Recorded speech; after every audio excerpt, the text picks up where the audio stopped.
1, 2, 3, 1, 2, 3. 1, 2, 3, 1, 2, 3. Hola, mujer. Hola, mujerita. How are you? A bit tired, a bit sleepy, Oh my God, same. a bit anxious about life and existence. Oh my God, same. I'm fine, thank you. We are so alike. We are aligned. Yeah, what's your biggest anxiety about life? Okay, I feel like I have a bad memory, or maybe I'm just being, self-critical. Maybe my memory is fine, I don't know. So like, what if I forget everything? Who am I? Who would I be? That's one kind of an anxiety, And then I'm like, do I even want kids? Why do I talk about babies all the time? It's like weird. And I'm like, what's wrong with just like, being single forever and just dying alone? That should be fun. We're gonna die anyway. It doesn't really matter. And then I'm like, okay, I always wanted $1 million billion. Do I really want it though? And if I do, should I be working on it or teaching? Questions of this sort, and anxiety of this form. How about you? Standard. Thanks for sharing. Do you journal? No, not at the moment. Not anymore, I see. Because that could help with the first anxiety, maybe. You could just be, I'm Rahman, this is it. Like, please read it if you forget.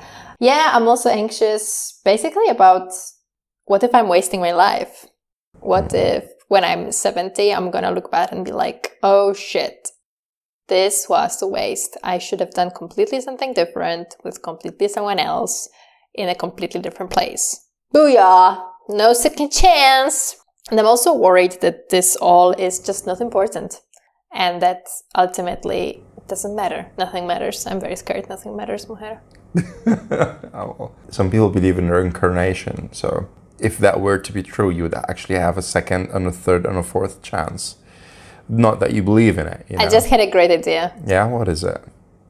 Before we recorded, I told you the story how I was 8 years old and I convinced myself to believe in God. Yeah. Yeah, and then after 10 years, I decided that okay, I can't do this anymore. This was bullshit from the very beginning. How about now I try to convince myself in reincarnation, at least for 10 years of peace? Way to go, Moher. All right. I would encourage, I would vouch for such, an effort. Go for it. Amazing. Reincarnation. I gotta read on that, but ready. Without even reading, just, attend a yoga class, say namaste a couple of times, look at the mirror, utter the words, peace, love, and harmony, and you're gonna have it. Don't forget about Bismillah, Bismillah, Bismillah. Yeah, you went to Egypt and then you gave up on that dream of mine. Of yours, exactly. You did not wear that hijab. Well, at least not yet. Let's see. After 10 years of reincarnation, maybe you'll go back to your roots, back to Egypt, Yemen, maybe. I don't know. And then back to the start. Maybe. And at the beginning of things, we always say Bismillah. Let me make a little manifestation. For good podcasting. Yay. After all of these anxieties. Okay. So I think... Very peaceful. A year from now. Yes. You're gonna be rich. You're gonna have a fulfilling job. You're gonna know if you want to have kids or not. And if you do, you're gonna have a person that you can start having kids with. You will have recorded a series of YouTube videos for yourself to always watch in case you forget and you lose your memory. And me, I'm just gonna be a guru of reincarnation and I'm gonna believe this forever, and I'm never gonna be doubting anything again. And we're gonna create meaning for both of our lives. Namaste, thank you, shukran. Namaste, habibti, shukran. Beautiful manifestation. Okay. All right, back on track. Let's go back to reality. Whoa. I heard you have a story for me about Swiss wilderness. I'm curious. You got me intrigued. I do. So, I don't know if I ever told you about shopping here in Switzerland, but a lot of people steal. What the hell? No, I did not hear about this. I heard about going to France to buy aspirin or paracetamol, but not stealing. This is new. Yeah, so Swiss shops, apart from closing very early and not having everything that normal shops supposed to have, they just are very expensive. Okay.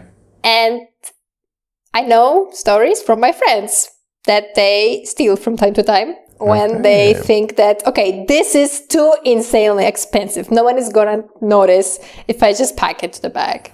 Because too also the expensive, no one will Swiss shops... notice. Interesting. Yeah. Like, not worth the price, you know? Sometimes you just, like, have a bag of tissues and they are €2 and you're like, that's crazy. Like, it's, like, too much. It's a bit... Like, you stepped over the line here, Switzerland, you know? Okay. Like, I never did it, but I had a friend who was even twice caught in a shop. Because also Swiss shops, they usually have a self-checkout.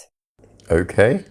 It is very sophisticated self-checkout. There's usually a person like watching and stuff. But let's be honest, if you put a bit more potatoes or something and you just like don't weigh them, like it's just, you know, easy. But I am very fair and square and I don't want any trouble and I never cheat and I never steal. Also, my boyfriend pays for all the groceries, so I have no interest in doing that. Mashallah, you follow the 10 commandments. We are very proud of you.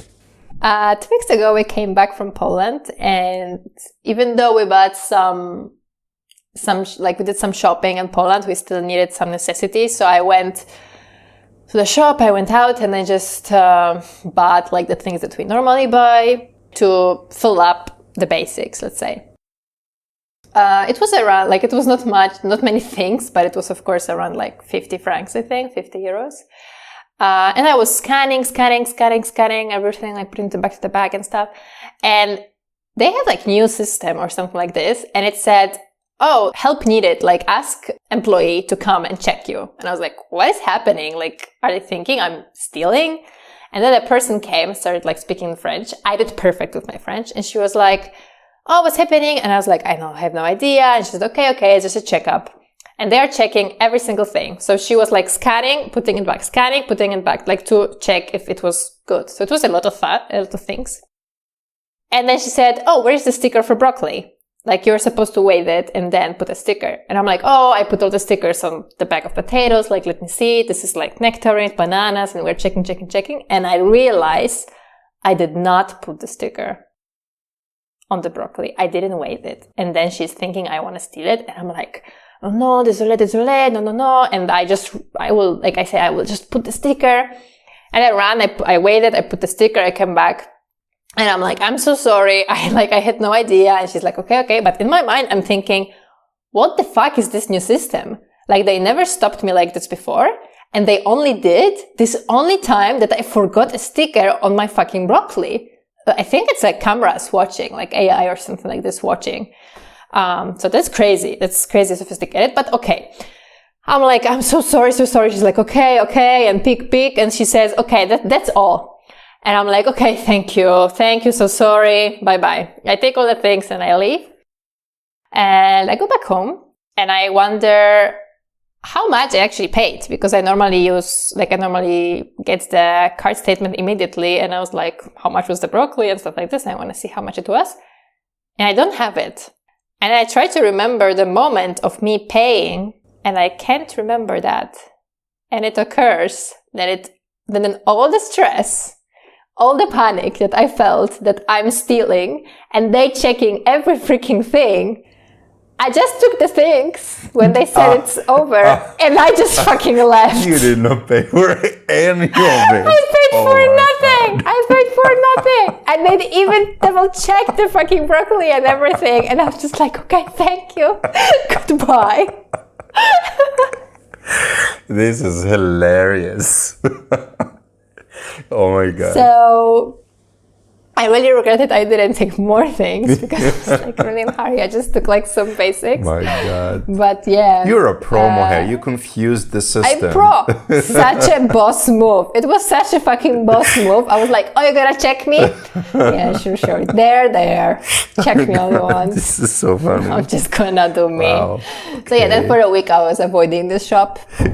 And now I started Now you're going gonna be back, blacklisted forever. Incognito. And I also looked so cute, you know. I was like in a dress, like with a basket and everything. So, But you know, if you walk out the door and nobody stops you, then it's basically yours.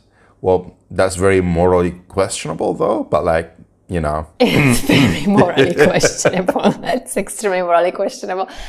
This friend that was caught once, the lady started running after him, Wow. like outside of the shop. He was Serious. like running, and then she Serious. was running, but then he decided like, okay, it makes no sense. I cannot run for so long, and she just stopped. And she went to him and he gave her the stuff and he was like, oh, I'm a poor immigrant, something, I can't afford it, I'm a teacher. She was like, okay, man, give it back. Because I almost didn't realize, if I didn't want to see how much it really was and check the bank statement, I wouldn't know. Yeah. So, it just reminded me of that time I was trying all the different kinds of mangoes, you know, remember that summer in Egypt? And I went to this supermarket and got a bunch of different mangoes. And I remember there was one kind that actually was not checked out. Like I did not find it on the bill that I received. And I felt very bad for it. That guilt still haunts me until today. I remember those 2 kilos of mango until now. And it was not even good mango, to be honest with you. I have no moral feelings behind. Also, Sergi said, come on, Adriana, it's different if it was a local shop. It's the biggest fucking market in Switzerland. Do you think they need your money? They employ people. They need your money. And they want to be rich. They organize everything. They have gyms. They organize festivals. Like, it's a huge. They're running an honest business. They're not drug dealers. Yes, that's true. But like, I'm not gonna feel guilty for just like making a mistake like this. Also, I wanted to go back, but I was starting my therapy. Like I ran back home because I had therapy. So like, I think I would normally go back and be like, I'm sorry, I forgot to pay. But yeah, but I remember when I was like a kid in one of those very big markets that you can't go when you're a kid because you have to be tall enough to go to the market. And I was tall enough. It was my first visit. And I remember I went with my dad. And they forgot to charge him for a drill or something like this. And my mom was like, shouldn't we go back? And my dad was like, just took the drill, put it in a basket, and just went out. And I was like, I'm going to remember that. I'm going to remember that. So like father, like daughter. Okay. Interesting. I prefer to actually like, if that happened and I still remember that mango thingy. I did not go back because it was so far. I didn't want to take another ride. Like I actually had to take an Uber to go there because it was a very big supermarket with all different kinds of mangoes. And I just got lazy. But if it was near, I would have actually returned. Otherwise, same. I would be guilty, and guilt is not really a good feeling. That's what I still remember until today. Yeah. All the other ones I paid back, I forgot about already. I don't have these stories. But now I have a story. Okay, so, you know, it's fair. There's a price for everything. Exactly. But also Sergi tells me that they take this into consideration. Like, there's always some human mistake at some point, and like, it's fine. It's still worth it for their business. It was an honest mistake, yeah. Yeah. It's okay. All right, congratulations, Mujer. Not only did you get that broccoli for free, but everything else. Everything. Thanks to that system. I'm still eating those frozen veggies. Okay. I mean, come on, $6.50 for one bag of frozen veggies. But now, wait. This is important. We have to actually take a minute here and think. Now that you are a believer of reincarnation, that comes with something like karma. Oh no. Careful there. Oh no. It could bite you in the butt, apparently.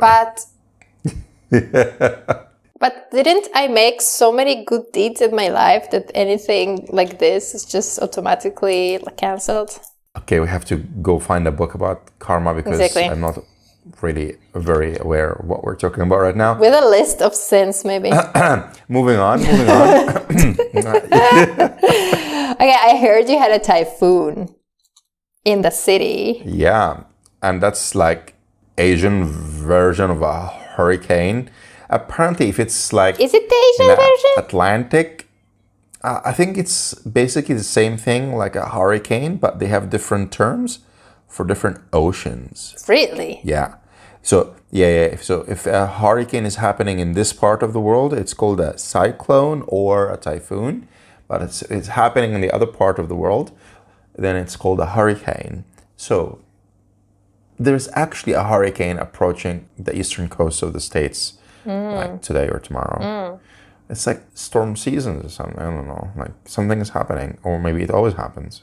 When I think about hurricane in the States, it's like a tube, and it sucks things like in and out, and it goes like they go in circles and stuff like this. And it's like it goes around and devastates things. Like, is it more or less similar? And was it like in Hanoi or generally in Vietnam? What you're imagining is a tornado, which is a smaller version of that. Okay.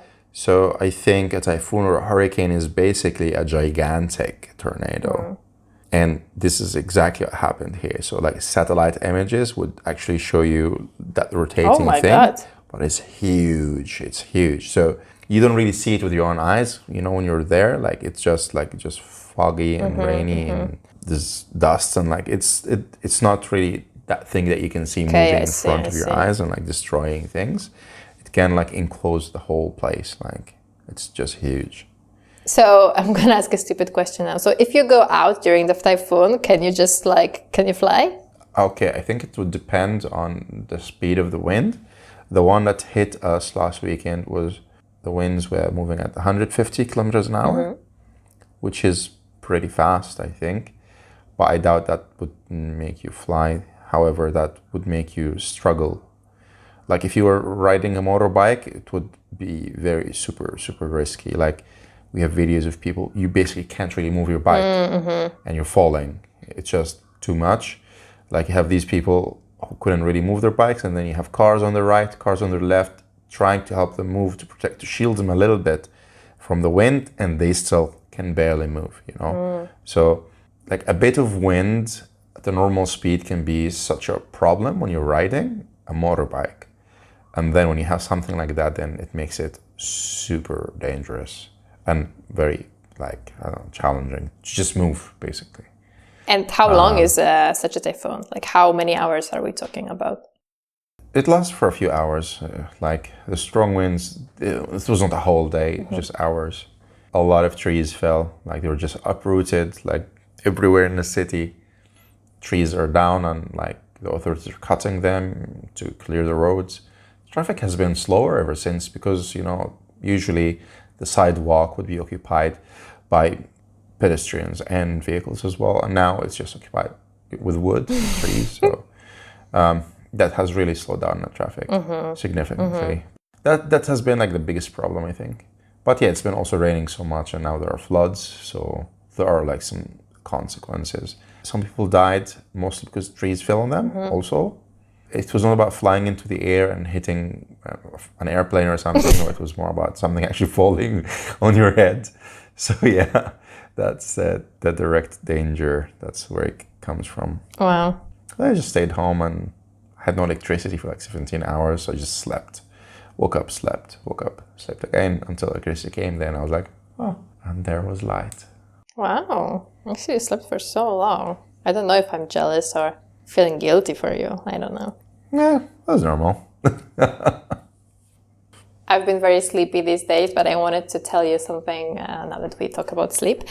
Are you aware of the book Solaris by Stanisław Lem? Solaris sounds very familiar. It is a very famous science fiction book. It's very old. I think there's a movie with this name, Solaris, as well. Yes. I watched the film a long time ago when I was home, when we had that very tiny 40-inch TV. So I wonder which version you watched, because there's two versions. One is American with George Clooney, and one is actually by Tarkovsky, I think. It's Russian. It's very long and philosophical. So I don't know which version you watched. Not sure. Probably American. And you didn't remember George Clooney in it? I'm not sure. You're gonna have to Google that. Anyway, I really recommend the book. Yeah. The book is very good.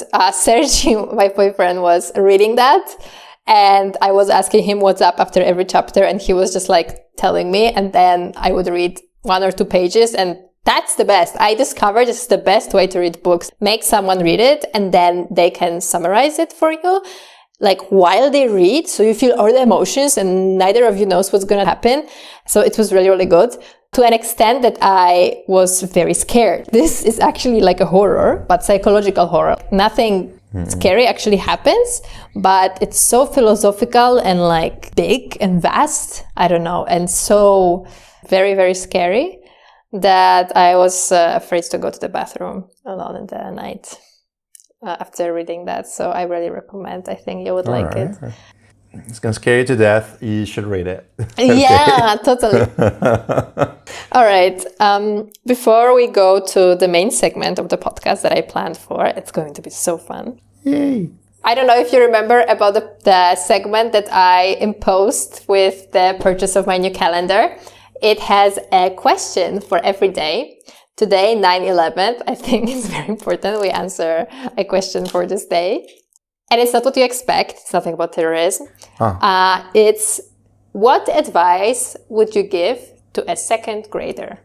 Oh no, a second grader. These are exactly my students. You know many second graders and you probably give them a lot of advice like shut up and not now. But I actually never told them to shut up. But yes, not now, all the time. Advice that I can give to second graders. Oh my God, nothing really profound. Like, these are very little people and their interests in life are playing basically and having fun. I think I would say something like, try to not worry until you're 20.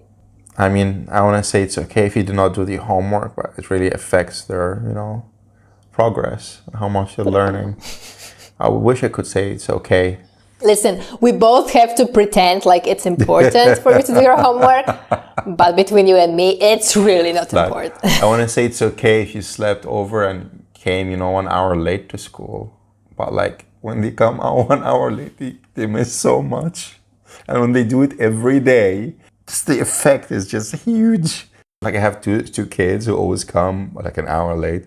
And I'm like, of course, they're like falling behind and there is nothing to do. Like they're skipping an hour every day of a lot of stuff. So yeah, I wish I could say, yeah, sleep as much as you want, kid. But no, wake up, kid. Don't sleep. Don't be late for school. Definitely. That's my advice.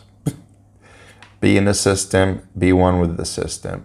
Allow yourself to be programmed. It's fine. Okay, that's a good advice, I think.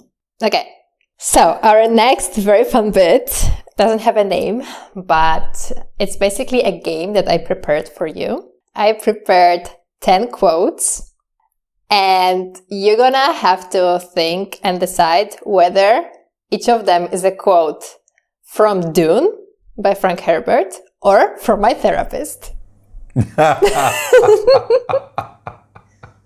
And we can judge at the very end if therapy is really worth the money or maybe it's just worth to read books and good literature. Okay, that sounds like fun.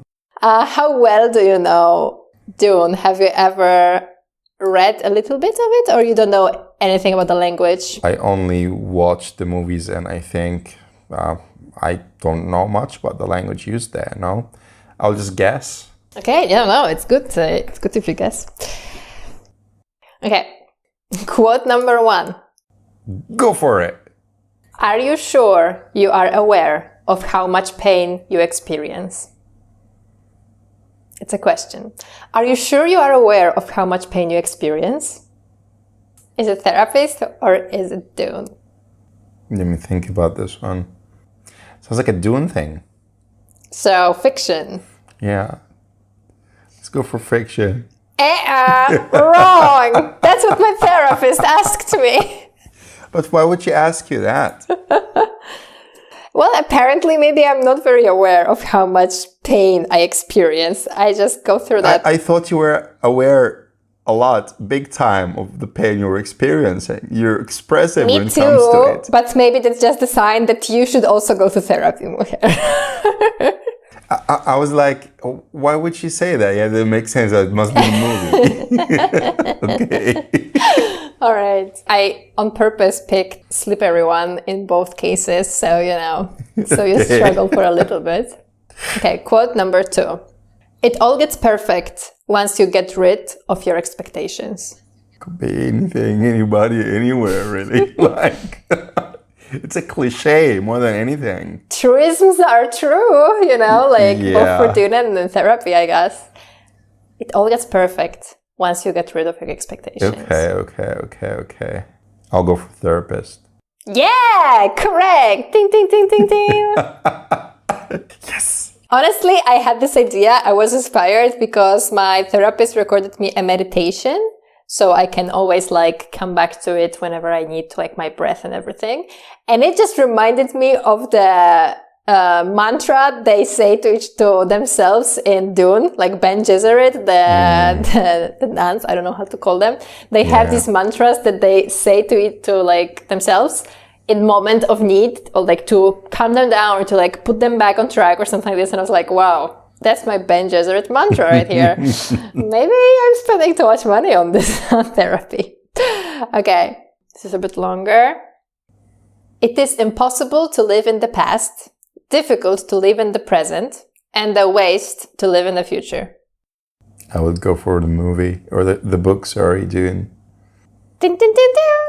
Correct! What gave you this impression? Like there are many layers here, and I would imagine the therapist to be speaking more of a simple language with less layers. And I'm just guessing, just a lucky one. No, doing good. It's 2-1 so far. All right, quote number 4. The test of a person isn't what you think they will do. It's what they actually do. Sounds like therapist. You're very wrong, my friend. This is Dune for you. Really?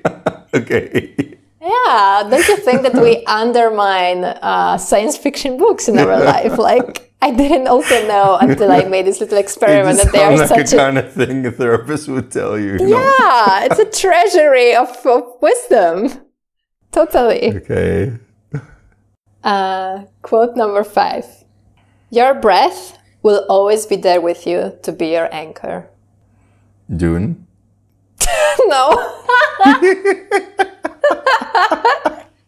Why would your breath be your anchor in real life? All you have is gravity. This is confusing. Because there's nothing else to trust. Even in space, if I go to space in my life, my breath will always be there with your hair. Doesn't make sense to me. That's beautiful. Gods go, reincarnations go, partners go, babies die, but you breathe all the time until you don't, but then you don't care. Do you go to therapy or meditation class? What are you talking about? It sounds like a meditation thing when you're like in the desert and trying to, I don't know, see through the universe or something. Mindfulness became quite a part of a lot of therapies nowadays. I use it as a I just tool. don't like to be wrong, but okay.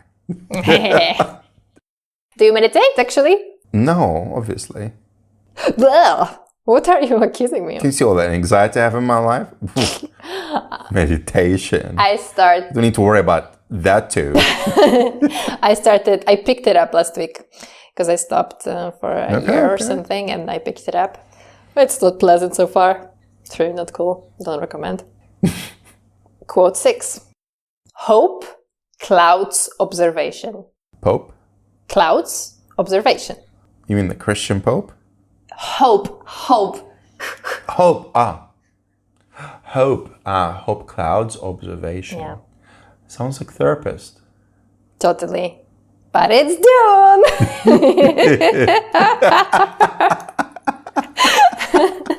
Oh my god, I'm so happy I made this bit. It's so fun. Oh my, we're proving that we just need to watch a movie or read a book. Highly recommend the book. Read a book, okay. I think a lot is lost in the movie. Like it's all quotes from book, by the way. Like I'm not sure how many of them are there in the movie. Yeah. Forget about the movie, guys. If you're there listening, read the book. Yes. And leave your therapist. Save the money.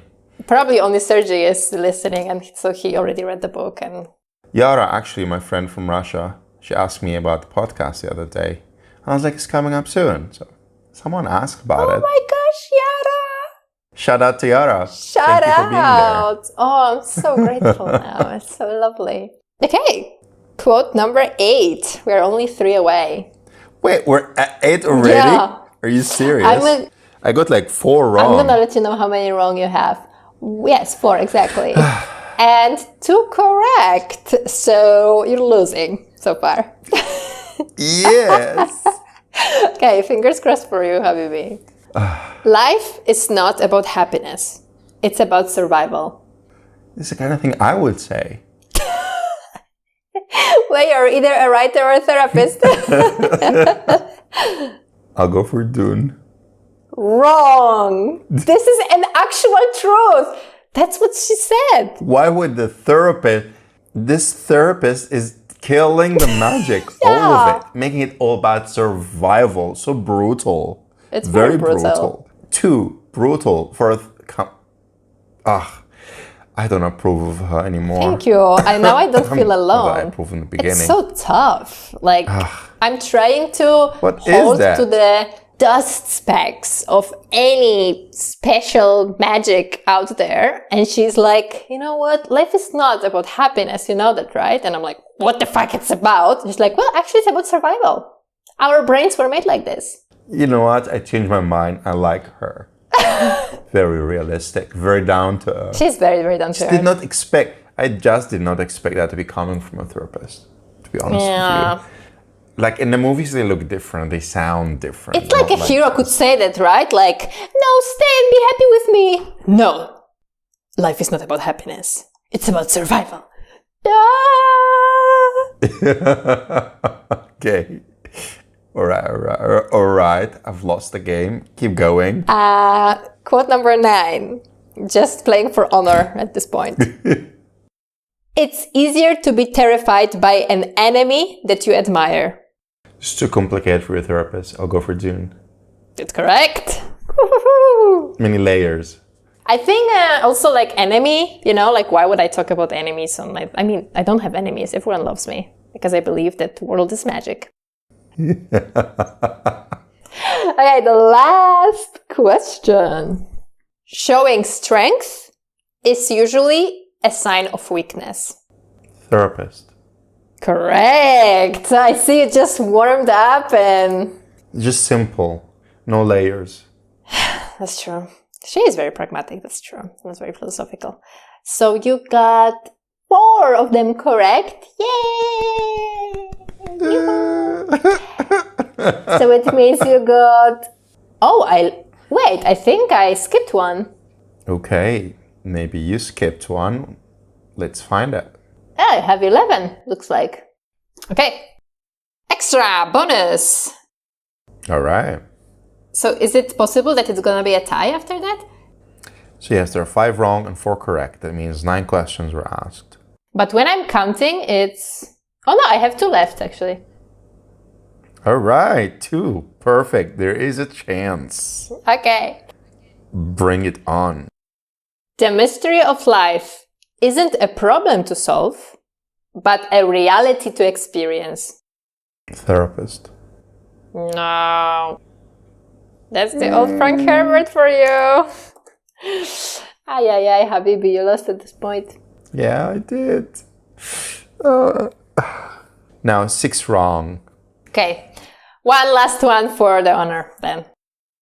Humans are almost always lonely. Therapist. No, it's Dune. Also, but it's too brutal, just like her. That's true. And no layers. I should have called this bit, how well do you know my therapist? Like, thank you for taking part in this beautiful quiz.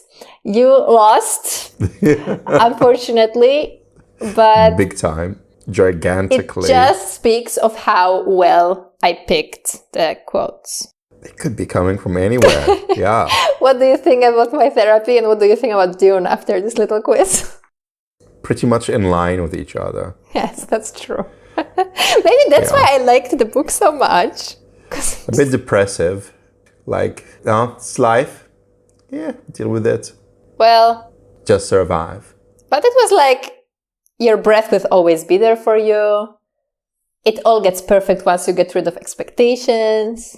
Yes, and yet it will never be perfect. You'll always be lonely and in pain. Are you sure you're aware of how much pain you experience? Yeah. No, but this was actually fun. Like, I enjoyed this bit. Yeah, me too. I don't like to be wrong so much, but like it's still intellectual challenge. Very nice. Thank you, Moher. Definitely. Yeah, I loved it. And I love my therapist as well. I'm glad you do. I have mixed feelings about her. I like this brutal side. I also don't like it. I'm like, it's like healing with shock or something. Wake up, deal with it, snap out of it. Metaphorical ass whooping. Yeah. I mean, it is a little bit like this, but also I wanted to say that she is therapizing me in the CBT type of therapy, which is very pragmatic, very action-focused genre of therapy. So like it is a bit cold in this way. Like you're not supposed to like really dig deep into like traumas or something like this. No, we're like, the goal of it is to make you function well again. So you might be still miserable and like we're gonna try to make it not influence your life, let's say. I guess. That's what I imagine. So it makes sense that she sometimes says like wake up calls like this, you know? She's like, hey, remember life is not about just being happy. We gotta suffer. That's okay. Things like that. So interesting. Okay. So now Solaris and Dune, books to read. Perfect. Thanks, Moher, for the recommendations. And that was Moher and Moher. Thank you guys for listening. You can email us at holamujerpodcast@gmail.com. Until next time. Thank you for listening. Ma salama. Ma salama. Perfect. All right, Moher, bye-bye.